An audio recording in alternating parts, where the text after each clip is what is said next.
Hello everyone, welcome to BPSC mentor. इस video में हम लोग 67वीं बीपीएससी री एग्जामिनेशन के लिए एडुटेरिया की जो प्रैक्टिस सेट की बुक आई है वॉल्यूम 3, उसके प्रैक्टिस सेट नंबर 8 को डिस्कस करेंगे। इससे पहले इसके और भी प्रैक्टिस सेट अपलोड किए जा चुके हैं, जिसका लिंक आपको इस वीडियो के डिस्क्रिप्शन में मिल जाएगा। और इसका पीडीएफ आप लोग हमारे टेलीग्राम चैनल पर जाकर डाउनलोड कर सकते हैं, उसका भी लिंक इस वीडियो के डिस्क्रिप्शन में दिया गया है। तो चलिए वीडियो की शुरुआत करते हैं। अगर वीडियो पसंद आता है तो प्लीज़ इसे लाइक कर दीजिएगा और चैनल पर पहली बार आए हैं तो प्लीज़ इसे सब्सक्राइब भी कर लें। पहला प्रश्न है, स्वराजवादी नेताओं को सुयोग्य, ईमानदार एवं देशभक्त की संज्ञा निम्नलिखित में से किसने दी थी? इसका सही उत्तर है ऑप्शन डी, महात्मा गांधी ने। गांधी जी स्वराजवादी नेता के विरोधी जरूर थे, पर इनकी निष्ठा एवं ईमानदारी पर उन्हें कोई शक नहीं था और उन्होंने इन नेताओं को सुयोग्य, अनुभवी एवं ईमानदार देशभक्त की संज्ञा दी थी। और स्वराज पार्टी का गठन 1923 ईस्वी में सी आर दास तथा मोतीलाल नेहरू ने किया था। सी आर दास इसके अध्यक्ष और मोतीलाल नेहरू महासचिव थे। नेक्स्ट है, औरंगजेब द्वारा ईस्ट इंडिया कंपनी के किस अंग्रेज गवर्नर को भारत से निष्कासित कर दिया गया था? इसका सही उत्तर है ऑप्शन सी, जॉन चाइल्ड को। बम्बई के अंग्रेज गवर्नर जॉन चाइल्ड ने 1668 ईस्वी में बम्बई और पश्चिमी समुद्र तट के मुगल बंदरगाहों का घेरा डाला तथा मक्का जाने वाले हज यात्रियों को बंदी बनाने का प्रयास किया था। इसी के कारण औरंगजेब ने जॉन चाइल्ड को भारत से निष्कासित करने का आदेश दिया था। नेक्स्ट है, भारत में सर्वप्रथम सूती वस्त्र उद्योग कहाँ स्थापित किया गया था? इसका सही उत्तर है ऑप्शन बी, फोर्ट ग्लोस्टर। भारत में सर्वप्रथम सूती वस्त्र उद्योग की स्थापना 1818 ईस्वी में फोर्ट ग्लोस्टर में की गई थी, जो कि असफल रहा था। और भारत में सर्वप्रथम सूती वस्त्र का सफल कारखाना 1853 ईस्वी में मुंबई में स्थापित किया गया था। नेक्स्ट है, रामचंद्र पांडुरंग किस क्रांतिकारी का वास्तविक नाम था? इसका सही उत्तर है ऑप्शन सी, तात्या टोपे का। तात्या टोपे को रामचंद्र पांडुरंग के नाम से जाना जाता है और 1857 के विद्रोह में इन्होंने नाना साहब के साथ मिलकर अंग्रेजों के खिलाफ विद्रोह किया था। नेक्स्ट है, रामोसी विद्रोह का नेतृत्व किसने किया था? इसका सही उत्तर है ऑप्शन डी, चित्तर सिंह ने। रामोसी जनजाति मुख्यतः पश्चिमी घाट में रहने वाली आदिम जनजाति थी और इन्होंने अंग्रेजों के द्वारा अधिक लगान का निर्धारण और जबरन वसूली से परेशान होकर 1822 ईस्वी में चित्तर सिंह के नेतृत्व में विद्रोह किया था। नेक्स्ट है, किस वर्ष लॉर्ड वेलेजली ने कलकत्ता में फोर्ट विलियम कॉलेज की स्थापना की थी? इसका सही उत्तर है ऑप्शन सी, वर्ष 1800 में। वेलेजली ने कंपनी के सैनिक अधिकारियों के प्रशिक्षण के लिए कलकत्ता में फोर्ट विलियम कॉलेज की स्थापना 1800 ईस्वी में की थी, लेकिन इस कॉलेज को 1802 में बंद कर दिया गया था और इसके स्थान पर 1806 में इंग्लैंड के हेलीबरी कॉलेज में ही प्रशिक्षण आरंभ कर दिया गया था। अगला प्रश्न है, वर्ष 1902 में सर टॉमस रैले की अध्यक्षता में गठित विश्वविद्यालय आयोग में निम्नलिखित में से किस भारतीय को शामिल किया गया था? इसका सही उत्तर है ऑप्शन ई, लॉर्ड कर्जन के द्वारा 1902 ईस्वी में सर टॉमस रैले की अध्यक्षता में एक विश्वविद्यालय आयोग का गठन किया गया था, जिसमें सैयद हुसैन बेलग्रामी तथा जस्टिस गुरुदास बनर्जी भी भारतीय सदस्य के रूप में शामिल थे। तो जस्टिस गुरुदास बनर्जी और सैयद हुसैन बेलग्रामी, इसका सही उत्तर हो जाएगा उपर्युक्त में से एक से अधिक। नेक्स्ट है, निम्नलिखित में कौन सुमेलित नहीं है? अनुज्ञप्ति नियम 1823 जॉन एडम्स, तो ये सही है। पंजीकरण अधिनियम 1867 लॉर्ड लिटन, तो ये गलत है। पंजीकरण अधिनियम 1867 में जॉन लॉरेंस के समय लाया गया था। भारतीय समाचार पत्र अधिनियम 1910 लॉर्ड मिंटो द्वितीय, तो ये भी सही है। पत्रेक्षण अधिनियम 1799 लॉर्ड वेलेजली, तो ये भी सही है। इसका सही उत्तर हो जाएगा ऑप्शन बी, पंजीकरण अधिनियम 1867 ये लॉर्ड लॉरेंस के समय लाया गया था। अगला प्रश्न है, निम्नलिखित में से किस गवर्नर जनरल ने कृषि विभाग एवं वाणिज्य विभाग का गठन किया था? इसका सही उत्तर हो जाएगा ऑप्शन बी, लॉर्ड मेयो ने। लॉर्ड मेयो ने 1872 ईस्वी में कृषि विभाग एवं वाणिज्य विभाग का गठन किया था और साथ ही इसने भारतीय सांख्यिकी विभाग का भी गठन किया था। और भारत में पहली जनगणना लॉर्ड मेयो के कार्यकाल में ही 1872 ईस्वी में कराई गई थी। नेक्स्ट है, बंगाल विभाजन की घोषणा कब की गई थी? इसका सही उत्तर है ऑप्शन सी, 20 जुलाई 1905 को। लॉर्ड कर्जन के समय बंगाल को सांप्रदायिक आधार पर विभाजित कर दिया गया था और 20 जुलाई 1905 को विभाजन की घोषणा की गई थी तथा 16 अक्टूबर 1905 को विभाजन लागू हो गया था। 16 अक्टूबर 1905 को। और बंगाल विभाजन के विरोध में 7 अगस्त 1905 को स्वदेशी आंदोलन शुरू हुआ था। अगला प्रश्न है, अलीपुर षड्यंत्र केस में अरविंद घोष का बचाव निम्नलिखित में से किसने किया था? इसका सही उत्तर है ऑप्शन ए, चित्तरंजन दास ने। अलीपुर षड्यंत्र केस ये 1908 ईस्वी में हुआ था और इसमें प्रसिद्ध वकील चित्तरंजन दास के अथक प्रयासों से अरविंद घोष बरी हो गए थे। अगला प्रश्न है, सूची 1 को सूची 2 से सुमेलित कीजिए। दिल्ली में विद्रोह का दमन निकोलसन तथा हडसन ने किया था। कानपुर में विद्रोह का दमन कैंपबेल ने किया था। झांसी में हीरोज ने तथा इलाहाबाद में कर्नल नील ने विद्रोह का दमन किया था। इसका सही उत्तर हो जाएगा ऑप्शन ए, 1, 3, 2, 4। नेक्स्ट है, रॉलेट एक्ट के विरोध में गांधी जी ने पूरे देश में किस तिथि को हड़ताल के आयोजन का आह्वान किया था? इसका सही उत्तर है ऑप्शन सी, 6 अप्रैल 1919। महात्मा गांधी के सुझाव पर कांग्रेस ने पूरे देश में रॉलेट एक्ट का विरोध करने के लिए 6 अप्रैल 1919 को हड़ताल का आह्वान किया था तथा सत्याग्रह सभा की स्थापना की थी। नेक्स्ट है, कांग्रेस के किस अधिवेशन में प्रांतीय कांग्रेस कमेटियों को भाषाई आधार पर पुनर्गठित करने का निर्णय लिया गया था? इसका सही उत्तर है ऑप्शन डी, नागपुर अधिवेशन 1920। दिसंबर 1920 में विजय राघवाचार्य की अध्यक्षता में कांग्रेस का वार्षिक अधिवेशन हुआ था और इसमें भाषाई आधार पर प्रांतीय कांग्रेस कमेटियों के गठन का निर्णय लिया गया था और इस अधिवेशन में असहयोग आंदोलन के प्रस्ताव की पुष्टि की गई थी एवं कांग्रेस के संविधान में परिवर्तन भी किया गया था। तो नागपुर अधिवेशन 1920, इसकी अध्यक्षता विजय राघवाचार्य ने की थी। बेलगाम अधिवेशन 1924 की अध्यक्षता महात्मा गांधी ने की थी। लखनऊ अधिवेशन 1916 की अध्यक्षता अंबिका चरण मजूमदार ने की थी तथा मद्रास अधिवेशन 1914 की अध्यक्षता भूपेंद्र नाथ बोस ने की थी। अगला प्रश्न है, निम्नलिखित में कौन सा युग्म सही सुमेलित नहीं है? जस्टिस समाचार पत्र के प्रकाशक एम नायर थे। इंडिपेंडेंट के BR अम्बेडकर, तो ये गलत है। इंडिपेंडेंट समाचार पत्र के प्रकाशक मोतीलाल नेहरू थे। लीडर के प्रकाशक मदन मोहन मालवीय थे और बॉम्बे क्रॉनिकल के फिरोज शाह मेहता। तो इसका सही उत्तर हो जाएगा ऑप्शन बी, इंडिपेंडेंट समाचार पत्र के प्रकाशक मोतीलाल नेहरू थे। अगला प्रश्न है, ईसाई मिशनरियों को भारत में धर्म प्रचार करने की अनुमति किस अधिनियम के माध्यम से मिली थी? इसका सही उत्तर हो जाएगा ऑप्शन सी, 1813 का अधिनियम। 1813 के चार्टर अधिनियम में पहली बार ईसाई मिशनरियों को भारत में धर्म प्रचार करने की अनुमति मिली थी और इसी अधिनियम के माध्यम से कंपनी के व्यापारिक एकाधिकार को समाप्त कर दिया गया था और चीन तथा चाय के व्यापार पर कंपनी का एकाधिकार बना रहा था और भारत में शिक्षा पर प्रति वर्ष 1 लाख रुपए खर्च करने का प्रावधान भी 1813 के अधिनियम में किया गया था। नेक्स्ट है, रामकृष्ण मिशन की स्थापना किस वर्ष की गई थी? इसका सही उत्तर है ऑप्शन डी, 1897 ईस्वी में। रामकृष्ण मिशन की स्थापना स्वामी विवेकानंद के द्वारा 1897 ईस्वी में की गई थी और स्वामी विवेकानंद को नव हिंदूवाद का प्रतिनिधि माना जाता है। नेक्स्ट है, सर्वप्रथम निम्न में से किसके द्वारा संविधान के निर्माण हेतु संविधान सभा के गठन का प्रस्ताव किया गया था? इसका सही उत्तर है option C, Cripps mission. Cripps mission योजना में सर्वप्रथम संविधान के निर्माण हेतु संविधान सभा के गठन का प्रस्ताव किया गया था और चर्चिल ने 11 मार्च 1942 को क्रिप्स मिशन की घोषणा की थी और 23 मार्च 1942 को क्रिप्स मिशन भारत पहुंचा था। अगस्त प्रस्ताव 1940 में आया था, कैबिनेट मिशन योजना 1946 में तथा वेवेल योजना 1945 हो जाएगा। नेक्स्ट है, क्रांतिकारी आंदोलन तो सामाजिक सच्चाइयाँ हैं, इसके बिना समाज कभी भी प्रगति नहीं कर सकता है। उपरोक्त कथन किसका है? इसका सही उत्तर है ऑप्शन सी, लाला लाजपत राय का। उपरोक्त कथन लाला लाजपत राय का है और उन्होंने सरकार द्वारा क्रांतिकारी आंदोलन की सरकारी आलोचना के जवाब में ऐसा कहा था।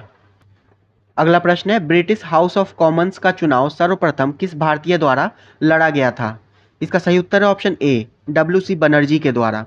ब्रिटिश हाउस ऑफ कॉमन्स के लिए चुनाव लड़ने वाले प्रथम भारतीय WC बनर्जी थे और वह चुनाव हार गए थे और दादा भाई नौरोजी ब्रिटिश संसद के सदस्य चुने जाने वाले पहले भारतीय थे। नेक्स्ट है, असहयोग आंदोलन के दौरान किसने पटना कॉलेज छोड़ा था जबकि उनकी परीक्षा में केवल 20 दिन बचे थे? इसका सही उत्तर है ऑप्शन सी, जयप्रकाश नारायण। असहयोग आंदोलन के दौरान जयप्रकाश नारायण ने पटना कॉलेज छोड़ा था जबकि उनकी परीक्षा में केवल 20 दिन ही बचे थे और इसके पश्चात उन्होंने कांग्रेस के द्वारा संचालित बिहार विद्यापीठ में प्रवेश लिया था। नेक्स्ट है, बिहार के छपरा जेल में नंगी हड़ताल का आयोजन किस राष्ट्रीय आंदोलन के दौरान किया गया था? इसका सही उत्तर है ऑप्शन बी, सविनय अवज्ञा आंदोलन। सविनय अवज्ञा आंदोलन के प्रारंभ में छपरा जेल के कैदियों ने स्वदेशी वस्त्र की मांग की थी एवं उन्होंने वस्त्र उपलब्ध कराए जाने तक नंगे रहने का निश्चय किया था। इसे ही नंगी हड़ताल के नाम से जाना जाता है। नेक्स्ट है, बिहार में 1937 में गठित कांग्रेस मंत्रिमंडल द्वारा किसकी अध्यक्षता में एक श्रम जांच समिति की नियुक्ति की गई थी? इसका सही उत्तर है ऑप्शन सी, राजेंद्र प्रसाद। बिहार कांग्रेस मंत्रिमंडल के द्वारा राजेंद्र प्रसाद की अध्यक्षता में एक श्रम जांच समिति गठित की गई थी जिसे बिहार के श्रमिकों के जीवन एवं कार्य करने की स्थितियों की जांच करनी थी। नेक्स्ट है, निम्नलिखित में से किसने असहयोग आंदोलन के दौरान वकालत छोड़ दिया था? अनुग्रह नारायण सिंह, मथुरा प्रसाद, दीप नारायण सिंह तथा श्री कृष्ण सिंह, इन सभी ने असहयोग आंदोलन के दौरान वकालत छोड़ दिया था। अगला प्रश्न है, बिहार के किस मुगल प्रांतपति ने रोहतास को अपनी राजधानी बनाया था? इसका सही उत्तर है ऑप्शन सी, मान सिंह ने। मुगल प्रांतपति मान सिंह ने रोहतास को अपनी राजधानी बनाया था और मान सिंह ने 1587 ईस्वी से 94 ईस्वी तक बिहार में मुगल साम्राज्य को सुदृढ़ किया था। नेक्स्ट है, हुमायूं द्वारा पहली बार चुनार दुर्ग पर कब आक्रमण किया गया था? इसका सही उत्तर है ऑप्शन बी, 1532 ईस्वी में। हुमायूं के द्वारा चुनार के दुर्ग पर प्रथम बार आक्रमण 1532 में किया गया था और इस किले को हुमायूं ने 4 महीने तक घेरे रखा था और इसके बाद शेर खान ने हुमायूं की अधीनता स्वीकार कर ली थी। अगला प्रश्न है, सल्तनत काल में दीवाने इस्तिहाक नामक विभाग का संबंध किससे था? इसका सही उत्तर है ऑप्शन ई, सल्तनत काल में दीवाने इस्तिहाक विभाग की स्थापना गयासुद्दीन तुगलक के द्वारा की गई थी और यह पेंशन विभाग था। तो इसका सही उत्तर हो जाएगा उपरोक्त में से कोई नहीं, दीवाने इस्तिहाक पेंशन विभाग था और इसकी स्थापना गयासुद्दीन तुगलक के द्वारा की गई थी। नेक्स्ट है, निम्नलिखित में से किस शासक ने जयदेव के गीत गोविंद पर रसिक प्रिया नामक टीका लिखा था? इसका सही उत्तर है ऑप्शन ए, राणा कुंभा ने। राणा कुंभा ने जयदेव के गीत गोविंद पर रसिक प्रिया नामक टीका लिखा था और राणा कुंभा ज्ञान के विभिन्न विद्याओं जैसे गणित, तर्कशास्त्र, धर्मशास्त्र, साहित्य, संगीत में प्रवीण था। अगला प्रश्न है, विशिष्टाद्वैतवाद मत के संस्थापक कौन थे? इसका सही उत्तर है ऑप्शन बी, रामानुज। विशिष्टाद्वैतवाद मत के संस्थापक रामानुज थे और द्वैतवाद मत के संस्थापक शंकराचार्य थे। द्वैतवाद मत के संस्थापक माधवाचार्य तथा द्वैताद्वैतवाद मत के संस्थापक निम्बकाचार्य थे। अगला प्रश्न है, दिल्ली के लाल किले में मोती मस्जिद का निर्माण निम्नलिखित में से किसने किया था?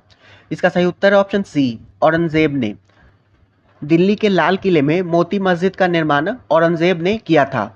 नेक्स्ट है, निम्नलिखित में से किस इतिहासकार ने प्रतिवर्ष रोम से भारत चली जाने वाली सोने की भारी मात्रा के लिए दुख प्रकट किया है? इसका सही उत्तर है ऑप्शन सी, प्लिनी। रोमन साम्राज्य से भारत का व्यापार प्राचीन काल में भारत के पक्ष में झुका हुआ था और इसी संदर्भ में प्लिनी ने प्रतिवर्ष रोम से भारत में चली जाने वाली सोने की भारी मात्रा के लिए दुख प्रकट किया है, प्लिनी ने। अगला प्रश्न है, निम्नलिखित में से कौन सी नदी कोसल जनपद को 2 बराबर भागों में बांटती थी? इसका सही उत्तर है ऑप्शन डी, सरयू नदी। सरयू नदी कौशल जनपद को 2 बराबर भागों में बांटती थी। उत्तरी कौशल की राजधानी श्रावस्ती तथा दक्षिण कौशल की राजधानी कुशावती थी। अगला प्रश्न है, निम्नलिखित में से किसने लोथल का उत्खनन करवाया था? इसका सही उत्तर हो जाएगा ऑप्शन डी, एस.आर. राव ने। लोथल का उत्खनन एस.आर. राव ने करवाया था और लोथल भोगवा नदी के किनारे गुजरात में स्थित है। अगला प्रश्न है, अज्ञेयवादी या संदेहवादी संप्रदाय के संस्थापक कौन थे? इसका सही उत्तर है ऑप्शन सी, संजय विट्ठली पुत्र। संदेहवादी, अज्ञेयवादी या अनिश्चयवादी संप्रदाय के संस्थापक संजय विट्ठली पुत्र थे। अगला प्रश्न है, गुप्त काल में महाबलाधिकृत अधिकारी किस विभाग से संबंधित था? इसका सही उत्तर है ऑप्शन ए, सेना का सेनापति। गुप्त काल में महाबलाधिकृत अधिकारी सेना का सेनापति था। महादंड नायक ये न्यायाधीश था। भांडागाराधिकृत ये राजकोष का अधिकारी था। और दंडपाशिक ये पुलिस विभाग से संबंधित था। नेक्स्ट है, निम्नलिखित में से कौन सी रचना कालिदास की नहीं है? इसका सही उत्तर है ऑप्शन ई, काव्य दर्शन। इसके लेखक दंडी तथा देवी चंद्रगुप्तम इसके लेखक विशाख दत्त हैं। और विक्रमोर्वशीयम तथा ऋतु संहार इस दोनों की रचना कालिदास ने की थी। नेक्स्ट है, किस प्राचीन स्तूप का नाम धान्य कटक था? इसका सही उत्तर है ऑप्शन ए, अमरावती का स्तूप। अमरावती का स्तूप का प्राचीन नाम धान्य कटक था और इसका निर्माण धनिकों और श्रेणी प्रमुख के अनुदानों द्वारा सफेद संगमरमर से कराया गया था। अगला प्रश्न है, कांची के कैलाशनाथ मंदिर एवं महाबलीपुरम के शोर मंदिर का निर्माण किसने करवाया था? इसका सही उत्तर है ऑप्शन सी, नरसिंह वर्मन द्वितीय ने। पल्लव वंश के शासक नरसिंह वर्मन द्वितीय ने कांची के कैलाश मंदिर तथा महाबलीपुरम के शोर मंदिर का निर्माण कराया था। और नरसिंह वर्मन द्वितीय के शासनकाल को कला एवं स्थापत्य कला की प्रगति वाला काल माना जाता है। नेक्स्ट है, किस बौद्ध संगति में मतभेद के कारण बौद्ध संघ स्थिविर एवं महासांघिक दो भागों में बट गया था? इसका सही उत्तर है ऑप्शन सी, द्वितीय बौद्ध संगति। द्वितीय बौद्ध संगति कालाशोक के समय वैशाली में आयोजित की गई थी और इसकी अध्यक्षता सबका मीर या सबाकामी ने की थी। और इस संगति में भिक्षुओं में मतभेद के कारण बौद्ध संघ स्थविर और महासांघिक दो भागों में बट गया था। अगला प्रश्न है, निम्नलिखित में से किस युग को चैल्कोलिथिक युग के नाम से जाना जाता है? इसका सही उत्तर है ऑप्शन बी, ताम्रपाषाण युग। ताम्रपाषाण युग को चैल्कोलिथिक युग के नाम से भी जाना जाता है। अगला प्रश्न है, भारत का पहला ई वेस्ट इको पार्क का निर्माण कहाँ किया जाएगा? इसका सही उत्तर है ऑप्शन बी, दिल्ली में। भारत के पहले ई वेस्ट इको पार्क का निर्माण दिल्ली में किया जाएगा, क्योंकि दिल्ली में हर साल लगभग 2 लाख टन ई कचरा पैदा होता है। अतः सरकार ने इस कचरे के निपटान के लिए सुरक्षित और वैज्ञानिक तरीके से रिसाइकिल करने के लिए इस पार्क को स्थापित करने का निर्णय लिया है।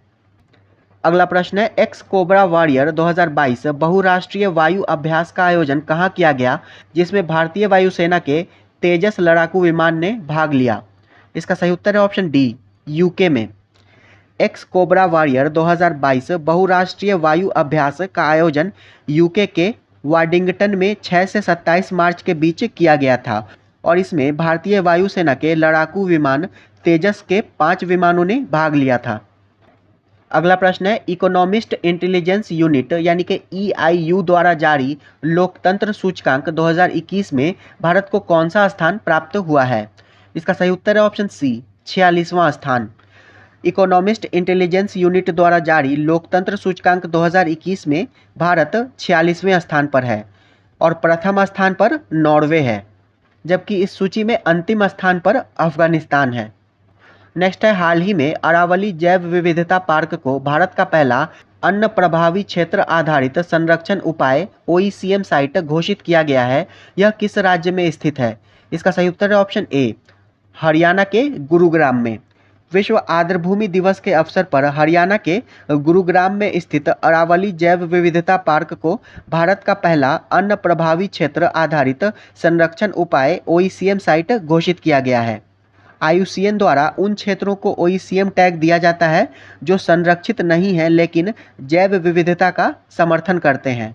और OECM का फुल फॉर्म होता है other effective area based conservation measures. Next है, हाल ही में भारत ने किस संगठन के साथ डिजिटल कार्य योजना 2022 को मंजूरी दी है? इसका सही उत्तर है ऑप्शन सी, आसियान। डिजिटल क्षेत्र में सहयोग को मजबूत करने के लिए भारत और आसियान ने डिजिटल कार्य योजना 2022 को मंजूरी दी है। अगला प्रश्न है, ऑस्ट्रेलियन ओपन 2022 के संबंध में निम्नलिखित में से कौन सा कथन सही है? पुरुष एकल का खिताब राफेल नडाल ने जीता, तो ये सही है। स्पेन के खिलाड़ी राफेल नडाल ने रूस के खिलाड़ी डेनियल मेदवेदेव को हराकर ऑस्ट्रेलियन ओपन 2022 का खिताब जीता है और राफेल नडाल का यह 21वां खिताब था। तो ये कथन भी सही है। महिला एकल का खिताब एशले बार्टी ने जीता, तो ये भी सही है। इसका सही उत्तर हो जाएगा ऑप्शन डी। तीनों ही कथन सही हैं और एशले बार्टी ये ऑस्ट्रेलिया की हैं। नेक्स्ट है, भारत का सबसे बड़ा इलेक्ट्रिक वाहन चार्जिंग स्टेशन कहाँ खोला गया है? इसका सही उत्तर है ऑप्शन ए, गुरुग्राम, हरियाणा में। हरियाणा के गुरुग्राम में भारत का सबसे बड़ा इलेक्ट्रिक वाहन चार्जिंग स्टेशन दिल्ली जयपुर राष्ट्रीय राजमार्ग पर खोला गया है और यह 4 व्हीलर गाड़ियों के लिए 100 चार्जिंग पॉइंट की क्षमता वाला स्टेशन होगा। अगला प्रश्न है, badminton world federation under 19 girls single में विश्व में नंबर 1 बनने वाली पहली भारतीय महिला कौन बनी है? इसका सही उत्तर है option B, Tasnim Mir. Tasnim Mir badminton world federation junior ranking में अंडर 19 गर्ल्स सिंगल्स में विश्व में नंबर 1 बनने वाली पहली भारतीय महिला बन गई हैं। अगला प्रश्न है, भाविना पटेल का संबंध किस खेल से है? इसका सही उत्तर है option D, table tennis. Tokyo Paralympic 2020 में भाविना पटेल ने टेबल टेनिस में भारत के लिए पहला रजत पदक जीता था। तो भाविना पटेल का संबंध पैरा टेबल टेनिस से है। नेक्स्ट है, निम्नलिखित में से किस पत्रकार को जर्नलिस्ट ऑफ द ईयर 2021 का खिताब दिया गया है? इसका सही उत्तर है ऑप्शन बी, दानिश सिद्दीकी को। भारतीय पत्रकारिता में उत्कृष्ट योगदान के लिए दानिश सिद्दीकी को मरणोपरांत जर्नलिस्ट ऑफ द ईयर 2021 से सम्मानित किया गया है।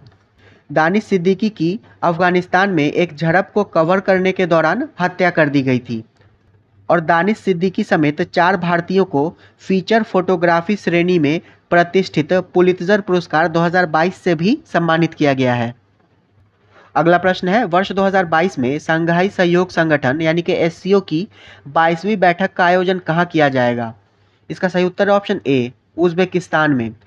वर्ष 2022 में एससीओ के 22वें शिखर सम्मेलन का आयोजन उज़्बेकिस्तान में किया जाएगा और सितंबर 2021 में तजाकिस्तान में एससीओ की 21वीं बैठक का आयोजन किया गया था। अगला प्रश्न है, 31वां बिहारी पुरस्कार हाल ही में किसे प्रदान किया गया है? इसका सही उत्तर है ऑप्शन सी, मधु कांकरिया को। 31वां बिहारी पुरस्कार 2021 के लिए मधु कांकरिया को उनकी पुस्तक हम यहाँ थे के लिए प्रदान किया गया है और यह के बिरला फाउंडेशन के द्वारा राजस्थानी लेखक को साहित्य में उनके योगदान के लिए दिया जाता है। नेक्स्ट है, वैश्विक ऊर्जा संक्रमण सूचकांक 2021 के संबंध में निम्नलिखित में से कौन सा कथन सही है? यह विश्व आर्थिक मंच के द्वारा जारी किया जाता है, तो ये सही है। इसमें भारत को 87वां स्थान प्राप्त हुआ, तो ये भी सही है। इसमें फिनलैंड प्रथम स्थान पर रहा, तो ये गलत है। इसमें स्वीडन प्रथम स्थान पर रहा है। इसका सही उत्तर हो जाएगा ऑप्शन ए, केवल 1 और 2 सही है। वैश्विक ऊर्जा संक्रमण सूचकांक 2021 विश्व आर्थिक मंच के द्वारा जारी किया जाता है और इसमें भारत को 87वां स्थान प्राप्त हुआ और इसमें पहला स्थान स्वीडन को प्राप्त हुआ है।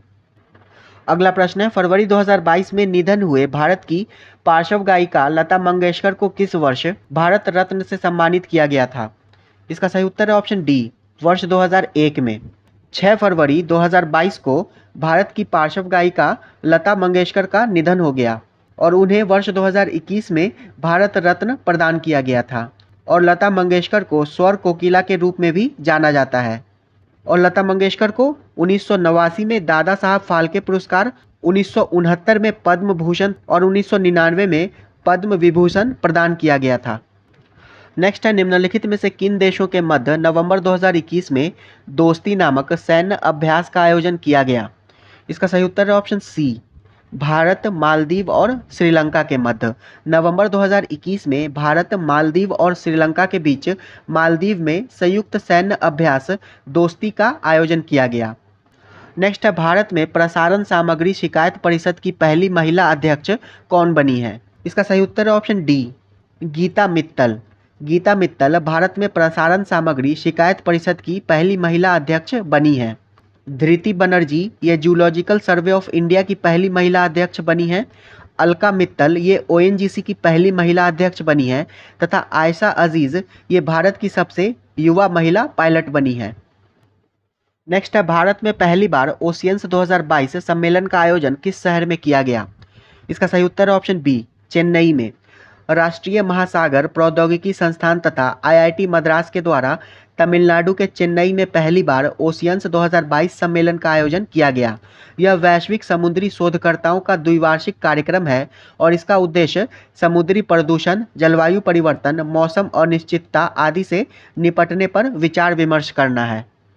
नेक्स्ट है, बिहार सरकार द्वारा किस तिथि को शहीद दिवस के रूप में मनाने की घोषणा की गई है? इसका सही उत्तर है ऑप्शन सी, 15 फरवरी को। बिहार सरकार के द्वारा 15 फरवरी को शहीद दिवस के रूप में मनाने की घोषणा की गई है और 1932 में मुंगेर में पुलिस द्वारा मारे गए 34 स्वतंत्रता सेनानियों के याद में यह दिवस मनाने का निर्णय लिया गया है। नेक्स्ट है, किस देश में 50,000 मीट्रिक टन गेहूं के वितरण हेतु भारत ने विश्व खाद्य कार्यक्रम के साथ समझौता किया है? इसका सही उत्तर ऑप्शन सी, अफगानिस्तान। फरवरी 2022 में अफगानिस्तान में मानवीय सहायता के हिस्से के रूप में 50,000 मीट्रिक टन गेहूं के वितरण हेतु भारत ने विश्व खाद्य कार्यक्रम के साथ समझौता किया है। नेक्स्ट है, हाइड्रोजन ऊर्जा पर पहले अंतर्राष्ट्रीय सम्मेलन का आयोजन कहाँ किया गया है? इसका सही उत्तर है ऑप्शन ए, नई दिल्ली में। नवीन और नवीकरणीय ऊर्जा मंत्रालय, केंद्रीय विद्युत प्राधिकरण और एनटीपीसी के सहयोग से केंद्रीय सिंचाई और बिजली बोर्ड के द्वारा नवंबर 2021 में हाइड्रोजन ऊर्जा नीतियों पर पहला अंतर्राष्ट्रीय सम्मेलन नई दिल्ली में आयोजित किया गया है। अगला प्रश्न है, दिसंबर 2021 में बंगाल की खाड़ी में आए चक्रवात जवाद का नामकरण किस देश के द्वारा किया गया? इसका सही उत्तर है ऑप्शन सी, सऊदी अरब के द्वारा। दिसंबर 2021 में बंगाल की खाड़ी में आया चक्रवात जवाद ओडिशा, आंध्र प्रदेश तथा पश्चिम बंगाल के तट से टकराया था और जवाद का नामकरण सऊदी अरब के द्वारा किया गया, जिसका अर्थ होता है उदार। नेक्स्ट है, हाल ही में राष्ट्रीय मानवाधिकार आयोग के अध्यक्ष कौन बने हैं? इसका सही उत्तर है ऑप्शन बी, अरुण कुमार मिश्रा। अरुण कुमार मिश्रा राष्ट्रीय मानवाधिकार आयोग के 8वें अध्यक्ष चुने गए हैं। यशवर्धन कुमार सिन्हा ये मुख्य सूचना आयुक्त हैं। सुरेश एन पटेल ये केंद्रीय सतर्कता आयोग के अध्यक्ष हैं तथा अनंत नागेश्वरन ये मुख्य आर्थिक सलाहकार हैं। अगला प्रश्न है, हाल ही में हुए टेस्ट क्रिकेट में एक ही पारी में भारत के खिलाफ सभी 10 विकेट लेने वाले दुनिया के तीसरे गेंदबाज कौन बन गए हैं? इसका सही उत्तर है option B, Ajaz Patel. New Zealand के क्रिकेट खिलाड़ी एजाज पटेल टेस्ट मैच में भारत के खिलाफ एक ही पारी में सभी 10 विकेट लेने वाले दुनिया के तीसरे गेंदबाज बन गए हैं और इससे पूर्व इंग्लैंड के जिम लेकर तथा भारत के अनिल कुंबले ने यह उपलब्धि हासिल की थी।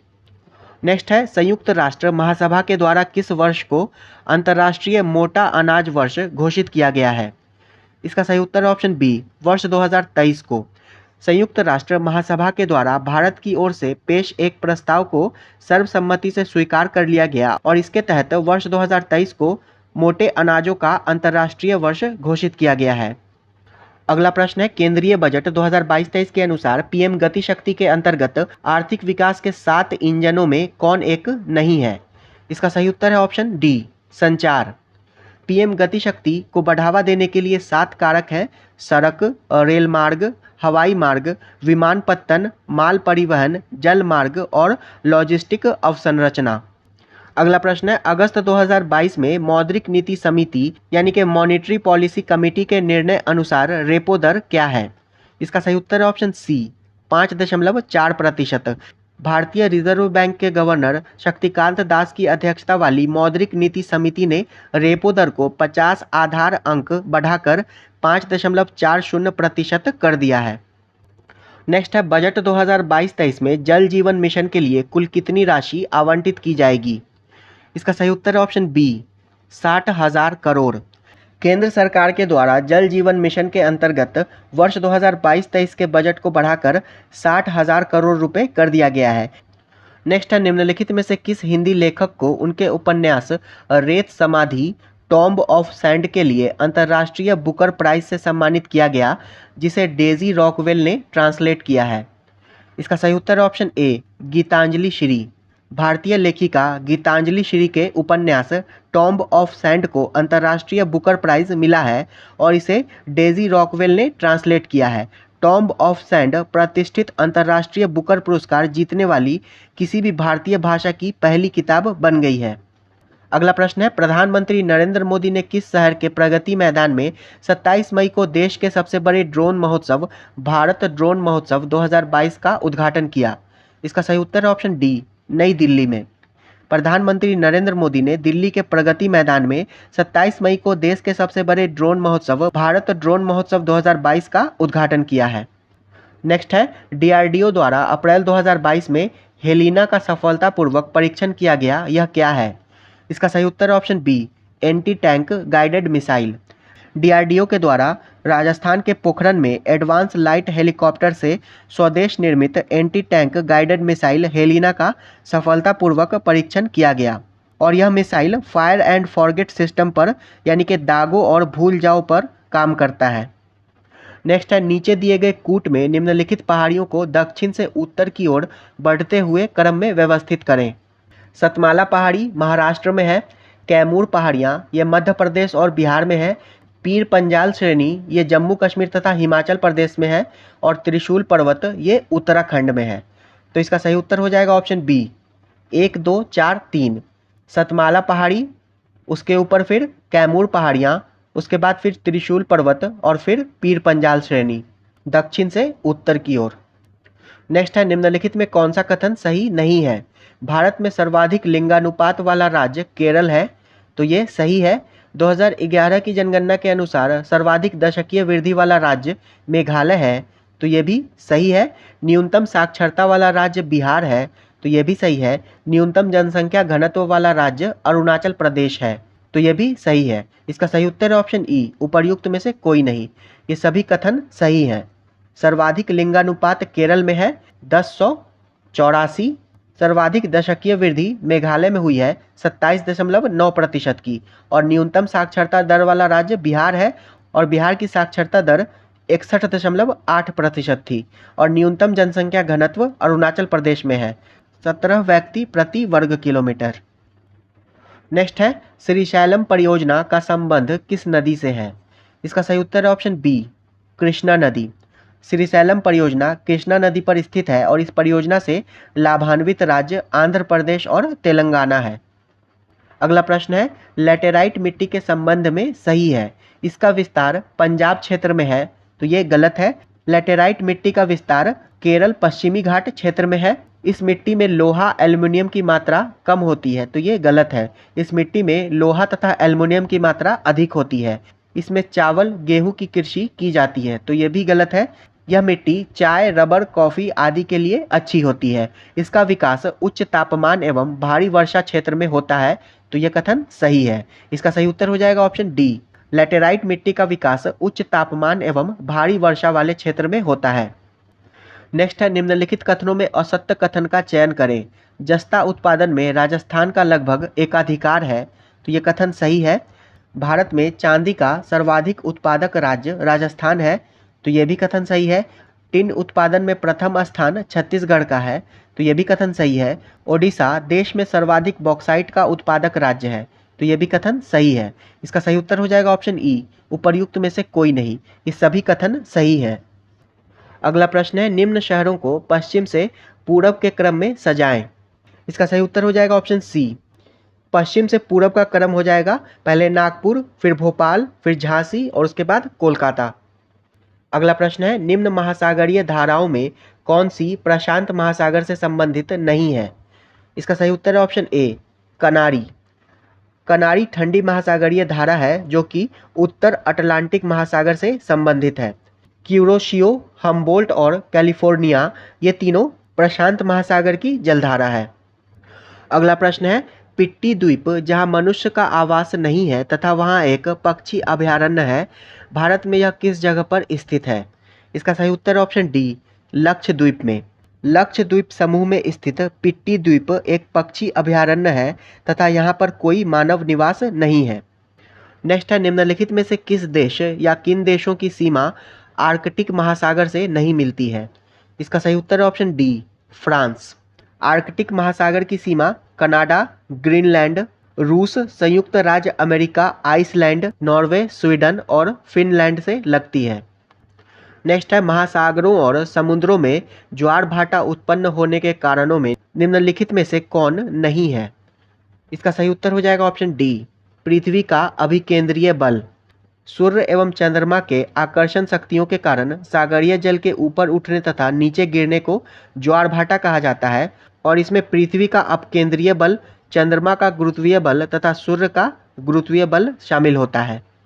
81 से 90 तक मैथ्स के प्रश्न हैं, जिसका सॉल्यूशन आपको टेलीग्राम चैनल पर मिल जाएगा। अगला प्रश्न है, निम्नलिखित में से ऐसी सामग्री का चयन करें जो जल में पूरी तरह घुलनशील हो। इसका सही उत्तर है ऑप्शन ए, फिटकिरी।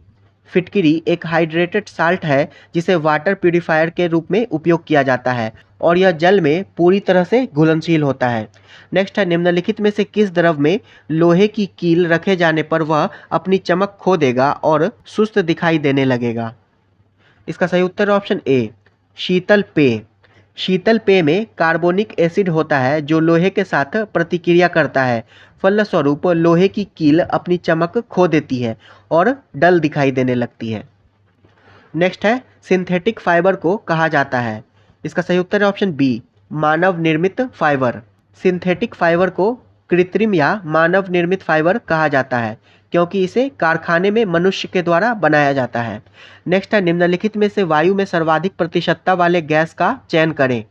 इसका सही उत्तर है ऑप्शन ए, ऑक्सीजन। वायुमंडल में सर्वाधिक मात्रा में नाइट्रोजन 78%, उसके बाद ऑक्सीजन लगभग 20.9%, आर्गन ये 0.93% और कार्बन डाइऑक्साइड ये 0.036% पाया जाता है। नेक्स्ट है, अम्ल और क्षार महत्वपूर्ण है क्योंकि। इसका सही उत्तर है ऑप्शन ई, अम्ल और क्षार का उपयोग उद्योगों में बड़े स्तर पर किया जाता है, तो ये सही है। मानव स्वास्थ्य पर उनके प्रभाव, ये भी सही है। किसानों की फसलों पर उनका प्रभाव, तो ये भी सही है। लवण बनाने के लिए उदासीनीकरण में उनका प्रयोग, तो ये भी सही है। इसका सही उत्तर हो जाएगा उपर्युक्त में से एक से अधिक। ये सभी कथन सही है। नेक्स्ट है, साबुन से धोने पर कपड़े पर हल्दी का दाग लाल हो जाता है क्योंकि। साबुन का घोल क्षारीय होता है, तो ये सही है। और हल्दी में प्राकृतिक संकेतक होता है, तो ये भी सही है। इसका सही उत्तर हो जाएगा ऑप्शन ए, 1 और 3। साबुन से धोने पर कपड़े पर हल्दी का दाग लाल हो जाता है क्योंकि साबुन का घोल क्षारीय होता है और हल्दी एक प्राकृतिक संकेतक होता है। नेक्स्ट है, रासायनिक परिवर्तन एक उदाहरण है। इसका सही उत्तर है ऑप्शन बी, पानी में सोडियम गिराना। वह परिवर्तन जिसके फलस्वरूप आणविक संरचना में बदलाव होता है और एक नया उत्पाद बनता है, रासायनिक परिवर्तन कहलाता है। जैसे पानी में सोडियम गिराना, लकड़ी का जलना, कपूर का जलना और दूध का खट्टा होना, और भोजन का पचना, मोमबत्ती का जलना आदि सभी रासायनिक परिवर्तन है। नेक्स्ट है, ऑक्सीजन हमारे जीवन के लिए आवश्यक है और सभी जीव सांस लेते समय इसे अंदर लेते हैं। यह है। इसका सही उत्तर है ऑप्शन बी, अधातु। सभी जीव प्राणियों द्वारा सांस लेने में प्रयुक्त ऑक्सीजन एक अधातु है और ऑक्सीजन का परमाणु क्रमांक 8 होता है। अगला प्रश्न है, मिट्टी के तेल में किस धातु का भंडारण होता है। इसका सही उत्तर है ऑप्शन ए, सोडियम का। सोडियम तथा पोटेशियम जैसी धातु खुले में रखने पर ऑक्सीजन के साथ प्रतिक्रिया करने लगती हैं, इसीलिए इन्हें मिट्टी के तेल में डुबाकर रखा जाता है। नेक्स्ट है, निम्नलिखित में से किस में प्रोटॉनों की संख्या समान है। इसका सही उत्तर है ऑप्शन बी, आइसोटोप। आइसोटोप या समस्थानिक ऐसे तत्व होते हैं जिनकी परमाणु संख्या समान लेकिन द्रव्यमान संख्या अलग अलग होती है। जैसे कि हाइड्रोजन के 3 समस्थानिक होते हैं, प्रोटियम, ड्यूटेरियम और ट्रिटियम। अगला प्रश्न है, निम्नलिखित परमाणु मॉडलों को उनके कालानुक्रमिक क्रम में व्यवस्थित करें। रदरफोर्ड परमाणु मॉडल, तो रदरफोर्ड ने परमाणु मॉडल 1911 ईस्वी में दिया था। थॉमसन परमाणु मॉडल, तो थॉमसन ने इलेक्ट्रॉन की खोज के बाद परमाणु मॉडल 1904 ईस्वी में दिया था। और बोर परमाणु मॉडल, तो बोर ने परमाणु मॉडल 1913 ईस्वी में दिया था। इसका सही उत्तर हो जाएगा ऑप्शन सी, 2, 1, 3। रदरफोर्ड परमाणु मॉडल 1911, थॉमसन परमाणु मॉडल 1904 और बोर परमाणु मॉडल 1913। नेक्स्ट है, कोशिकाओं में गैसीय विनिमय यानी कि गैसियस एक्सचेंज किसके द्वारा होता है। इसका सही उत्तर है ऑप्शन बी, विसरण के द्वारा। विसरण यानी कि डिफ्यूजन एक ऐसी प्रक्रिया है जिसमें अणु उच्च सांद्रता से निम्न सांद्रता वाले क्षेत्र की ओर गति करते हैं और यह कोशिका स्तर पर गैसों के आदान प्रदान में भूमिका निभाता है। अगला प्रश्न है, समसूत्री यानी कि माइटोसिस विभाजन के बाद बनने वाले संतति कोशिकाओं की संख्या है। इसका सही उत्तर है ऑप्शन बी 2। समसूत्री विभाजन में मातृ कोशिका विभाजित होकर दो समान संतति कोशिकाओं में विभक्त हो जाती है और नए कोशिकाओं में मातृ कोशिका के समान गुणसूत्र होते हैं। नेक्स्ट है, दूषित जल के कारण होता है। इसका सही उत्तर है ऑप्शन ई हैजा तथा आर्द्र ज्वार। हैजा जो है वो विब्रियो कोलेरी नामक जीवाणु के कारण होता है और यह संक्रमित पानी पीने से या भोजन खाने से होता है। और आर्द्र ज्वार बुखार ये साल्मोनेला टाइफी बैक्टीरिया के कारण होता है और ये भी दूषित भोजन या पानी पीने से होता है। जबकि हेपेटाइटिस एक विषाणु जनित रोग है और कैंसर भी एक वायरस से होने वाला रोग है। नेक्स्ट है, सब्जियां और फल अच्छे स्रोत हैं। इसका सही उत्तर है ऑप्शन ई फल एवं सब्जियां विटामिन और खनिजों से भरपूर होते हैं जो शरीर के सामान्य स्वास्थ्य और कामकाज को बनाए रखने के लिए आवश्यक है। तो इसका सही उत्तर हो जाएगा सब्जियां और फल विटामिन तथा खनिज पदार्थों के अच्छे स्रोत हैं। अगला प्रश्न है, ओजोन छिद्र का अर्थ है। इसका सही उत्तर है ऑप्शन बी ओजोन की सांद्रता में कमी। ओजोन की सांद्रता में कमी के कारण ध्रुवीय क्षेत्रों में ओजोन परत में छिद्र बन जाता है जिससे कि हानिकारक अल्ट्रावायलेट किरणें पृथ्वी तक पहुंच जाती हैं जो मनुष्य में त्वचा के कैंसर और विभिन्न बीमारियों के लिए जिम्मेदार है। तो ओजोन छिद्र का अर्थ है ओजोन की सांद्रता में कमी। अगला प्रश्न है, निम्नलिखित में से कौन प्राथमिक ईंधन है। इसका सही उत्तर है ऑप्शन डी प्राकृतिक गैस। प्राकृतिक गैस एक प्राथमिक ईंधन है और प्राथमिक ईंधन वैसा ईंधन होता है जो प्रकृति से प्रत्यक्ष रूप से प्राप्त होता है। नेक्स्ट है, कार्बन डाइऑक्साइड को ग्रीन हाउस गैस कहा जाता है क्योंकि यह है। इसका सही उत्तर है ऑप्शन सी सूर्य के प्रकाश के लिए पारदर्शी लेकिन गर्मी को फंसाता है। कार्बन डाइऑक्साइड सूर्य के प्रकाश के लिए पारदर्शी है लेकिन यह ऊष्मा को फंसाता है यानी कि ट्रैप कर लेता है, इसीलिए इसे ग्रीन हाउस गैस कहते हैं और इसके प्रभाव को ग्रीन हाउस प्रभाव कहते हैं। नेक्स्ट है, शरीर में कौन सा हार्मोन स्राव पुरुषों में मूंछ और दाढ़ी के विकास के लिए उत्तरदायी होता है। इसका सही उत्तर है ऑप्शन डी पुरुषों में मूंछ और दाढ़ी के विकास के लिए उत्तरदायी हार्मोन टेस्टोस्टेरॉन है। नेक्स्ट है, निम्नलिखित में से कौन सा जीव विखंडन विधि द्वारा प्रजनन करता है। इसका सही उत्तर है option B spirogyra. Spirogyra thallophyta समूह की प्रजाति है जो विखंडन के द्वारा प्रजनन करता है। स्पाइरोगाइरा का शरीर परिपक्व होने पर पानी के प्रवाह के कारण छोटे टुकड़ों में विभाजित हो जाता है और ये टुकड़े पुनः नए जीव में विकसित हो जाते हैं। नेक्स्ट है, समतल दर्पण में हमारे चेहरे की छवि बनती है। इसका सही उत्तर है ऑप्शन सी आभासी। समतल दर्पण में हमारे चेहरे की छवि आभासी एवं चेहरे के आकार के समान होती है। नेक्स्ट है, वस्तु से प्रकाश के गुजरने की घटना कहलाती है। इसका सही उत्तर है ऑप्शन बी अपवर्तन यानी कि रिफ्रैक्शन। अपवर्तन एक माध्यम से दूसरे माध्यम में जाने वाली प्रकाश या तरंग की दिशा में परिवर्तन है और यह दो पदार्थों के बीच घनत्व के अंतर के कारण होता है। नेक्स्ट है, फ्यूज तार का विशिष्ट प्रतिरोध होता है। इसका सही उत्तर है ऑप्शन ए उच्च। फ्यूज तार एक प्रकार का उच्च प्रतिरोध वाला तार होता है जो कि परिपथ में उच्च धारा के प्रवाह को रोकता है तथा सुरक्षा प्रदान करता है। और फ्यूज जो है वो टिन और लेड की मिश्र धातु से बना होता है। नेक्स्ट है, त्वरण यानी कि एक्सेलरेशन की इकाई है। इसका सही उत्तर है ऑप्शन सी मीटर प्रति सेकंड स्क्वायर। त्वरण की इकाई मीटर प्रति सेकंड स्क्वायर होती है। नेक्स्ट है, 1 किलोवाट घंटा बराबर होता है। इसका सही उत्तर है ऑप्शन ई 1 किलोवाट घंटा 3.6 इंटू 10⁶ जूल के बराबर होता है।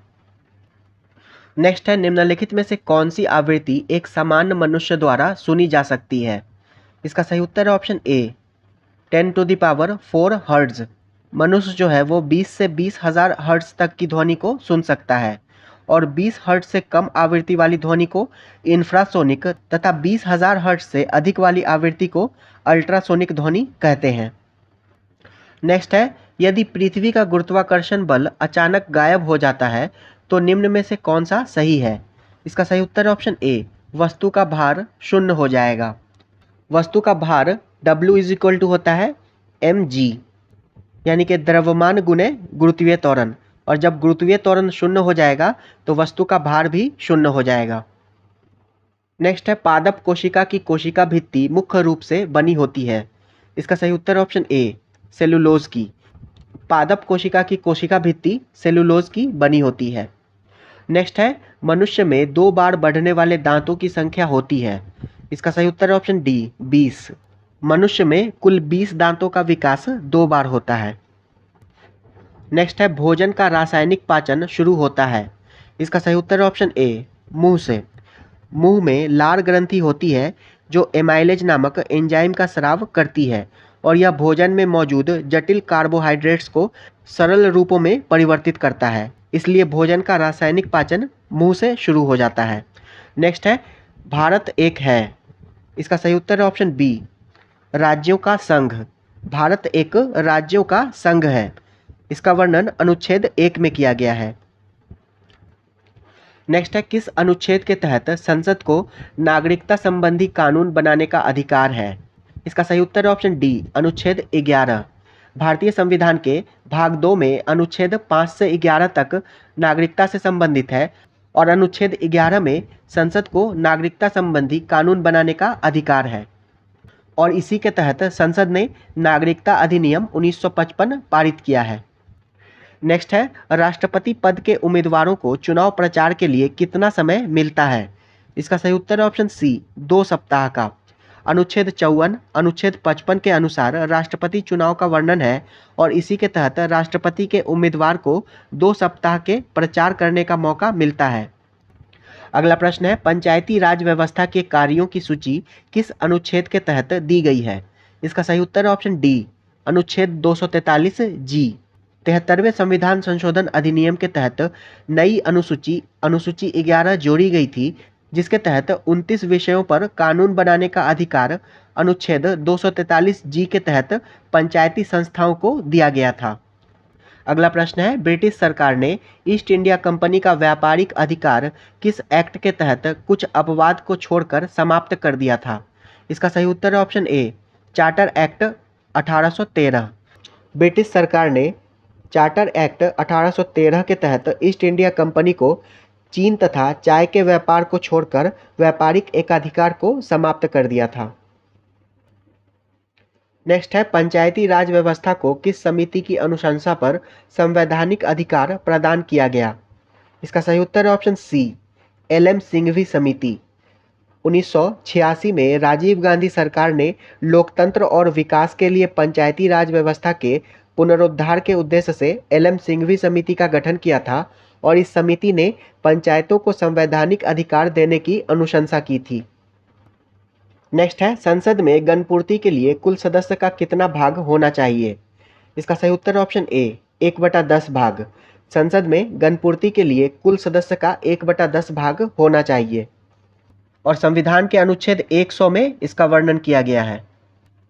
नेक्स्ट है, सामुदायिक विकास कार्यक्रम का क्या उद्देश्य है? इसका सही उत्तर है ऑप्शन बी, ग्रामीण जीवन स्तर को बेहतर करना। 1952 में प्रारंभ हुए इस कार्यक्रम का मुख्य उद्देश्य ग्रामीण लोगों के जीवन स्तर में सुधार करना है। नेक्स्ट है, बिहार के किस विधानसभा के लिए नवंबर 2020 में चुनाव संपन्न हुआ? इसका सही उत्तर है ऑप्शन ए, 17वीं बिहार विधानसभा का चुनाव 2020 में संपन्न हुआ था। नेक्स्ट है, तृणमूल कांग्रेस पार्टी कौन सी पार्टी है? इसका सही उत्तर है ऑप्शन बी, राष्ट्रीय पार्टी। तृणमूल कांग्रेस पार्टी राष्ट्रीय पार्टी है। वर्तमान में कुल 8 राष्ट्रीय पार्टियां हैं: भारतीय जनता पार्टी, बहुजन समाज पार्टी, मार्क्सवादी कम्युनिस्ट पार्टी, भारतीय कम्युनिस्ट पार्टी, भारतीय राष्ट्रीय कांग्रेस, समाजवादी कांग्रेस पार्टी, तृणमूल कांग्रेस पार्टी और नेशनल पीपुल्स पार्टी। नेक्स्ट है, भारतीय संविधान में शामिल 12वीं अनुसूची निम्नलिखित में से किससे संबंधित है? इसका सही उत्तर है ऑप्शन बी, नगरपालिका से।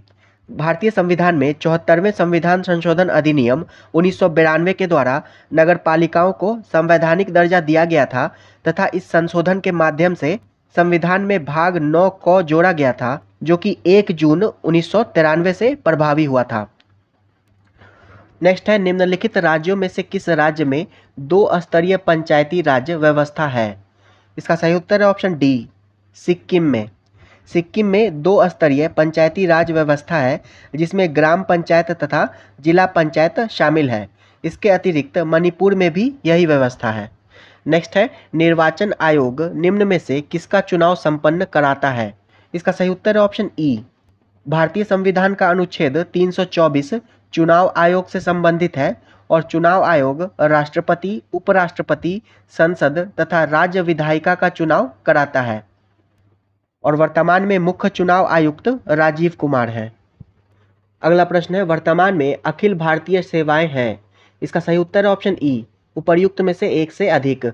भारतीय प्रशासनिक सेवा, भारतीय पुलिस सेवा और भारतीय वन सेवा, ये तीनों अखिल भारतीय सेवाएं हैं और विदेश सेवा ये अखिल भारतीय सेवा नहीं है और संविधान के अनुच्छेद 312 में अखिल भारतीय सेवाओं का वर्णन है।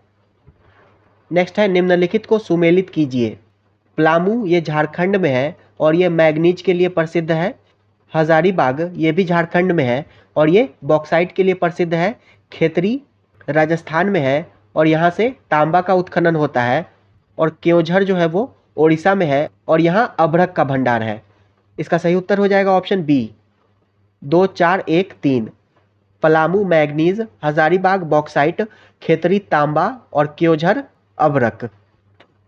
अगला प्रश्न है, भारतमाला परियोजना से भारत का निम्न में से कौन सा इंफ्रास्ट्रक्चर क्षेत्र संबंधित है? इसका सही उत्तर है ऑप्शन बी, सड़क इंफ्रास्ट्रक्चर। नेक्स्ट है, निम्नलिखित में से कौन बिहार सरकार के 7 निश्चय पार्ट 2 में शामिल नहीं है? इसका सही उत्तर है ऑप्शन डी, बाल विकास, राज्य का विकास, ये इसमें शामिल नहीं है।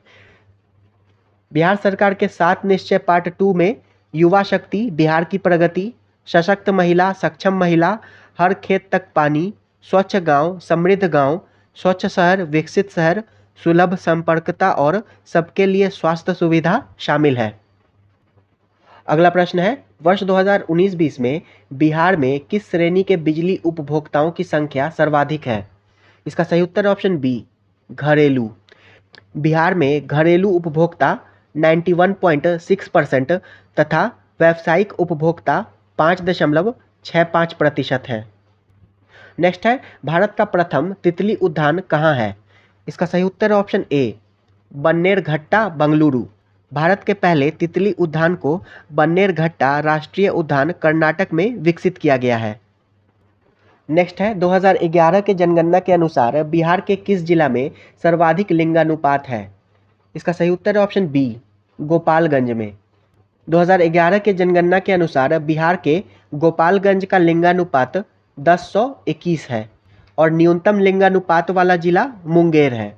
और आप लोग कमेंट बॉक्स में बताइए कि मुंगेर का लिंगानुपात कितना है। नेक्स्ट है, निम्नलिखित में कौन मानव विकास सूचकांक में शामिल नहीं है? इसका सही उत्तर ऑप्शन सी, सामाजिक असमानता।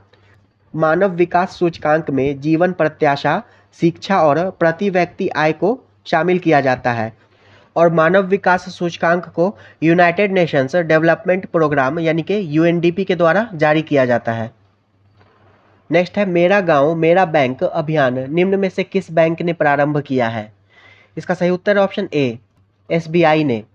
किसानों से संबंध को और मजबूत करने के लिए एसबीआई पटना मंडल ने इस कार्यक्रम की शुरुआत की है तथा इसमें बिहार तथा झारखंड के 45 गांव शामिल हैं। अगला प्रश्न है, भारत सरकार ने अखिल भारतीय थोक कीमत सूचकांक यानी कि WPI के लिए आधार वर्ष को 2004 से बदलकर किस वर्ष को बनाया है? इसका सही उत्तर हो जाएगा ऑप्शन बी, वर्ष 2011-12 को। भारत सरकार ने अखिल भारतीय थोक कीमत सूचकांक के लिए आधार वर्ष को 2004-05 से बदलकर वर्ष 2011-12 को आधार वर्ष बनाया है। अगला प्रश्न है, बिहार में नवीनतम वार्षिक प्रति व्यक्ति बिजली का उपभोग है? इसका सही उत्तर ऑप्शन ए, न्यूनतम। बिहार में नवीनतम वार्षिक प्रति व्यक्ति बिजली का उपभोग 350 किलोवाट आवर है, जो कि देश में न्यूनतम है। नेक्स्ट है, भारत में कपास का औसत उत्पादन किस राज्य में सर्वाधिक है? इसका सही उत्तर है ऑप्शन ई, भारत में कपास उत्पादन में अग्रणी राज्य गुजरात है। नेक्स्ट है, कौन सा राज्य वर्ष 2021-22 में भारत का शीर्ष चीनी उत्पादक है? इसका सही उत्तर ऑप्शन ए महाराष्ट्र। वर्ष 2021-22 में शीर्ष 3 चीनी उत्पादक राज्य महाराष्ट्र, उत्तर प्रदेश और कर्नाटक है। नेक्स्ट है, प्रधानमंत्री रोजगार सृजन कार्यक्रम को किस वर्ष तक बढ़ा दिया गया है? इसका सही उत्तर ऑप्शन सी वर्ष 2025-26 तक। प्रधानमंत्री रोजगार सृजन कार्यक्रम को वर्ष 2025-26 तक जारी रखने की मंजूरी दी गई है और यह योजना लगभग 40 लाख व्यक्तियों के लिए अस्थायी रोजगार के अवसर पैदा करेगी और इसे एमएसएमई मंत्रालय के द्वारा क्रियान्वित किया जाता है। अगला प्रश्न है, बैंकों, एनबीएफसी और अन्य विनियमित संस्थाओं में ग्राहक सेवा की गुणवत्ता का मूल्यांकन करने के लिए गठित आरबीआई समिति के प्रमुख कौन है? इसका सही उत्तर ऑप्शन ए वीपी कानूनगो। 6 सदस्यीय इस समिति की अध्यक्षता आरबीआई के पूर्व डिप्टी गवर्नर बीपी कानूनगो के द्वारा किया जा रहा है और इस समिति का मुख्य उद्देश्य ग्राहक सेवा की प्रभावकारिता, पर्याप्तता और गुणवत्ता का मूल्यांकन करना और सुझाव देना है। नेक्स्ट है, भारतीय रिजर्व बैंक द्वारा सरकार को वर्ष 2021-22 के लिए अधिशेष हस्तांतरण क्या है? इसका सही उत्तर ऑप्शन बी 30,307 करोड़ रुपए। भारतीय रिजर्व बैंक ने वर्ष 2021-22 के लिए सरकार को अधिशेष यानी कि सरप्लस के रूप में 30,307 करोड़ रुपए हस्तांतरित किए हैं। अगला प्रश्न है, वर्ष 2021 में प्रेषण यानी कि रिमिटेंस के लिए शीर्ष प्राप्तकर्ता देशों के सही क्रम का चयन करें। इसका सही उत्तर ऑप्शन ए भारत, मेक्सिको, चीन और फिलीपींस। विश्व बैंक के नवीनतम आंकड़ों के अनुसार वर्ष 2021 में प्रेषण के शीर्ष प्राप्तकर्ता देश भारत, मेक्सिको, चीन, फिलीपींस तथा मिस्र है। ये वीडियो यहीं समाप्त होता है। वीडियो पसंद आया हो तो इसे लाइक कर दीजिएगा। चैनल पर पहली बार आए हैं तो इसे सब्सक्राइब भी कर लें और वीडियो को अपने दोस्तों के साथ शेयर भी कर दीजिएगा। वीडियो अंत तक देखने के लिए आपका धन्यवाद।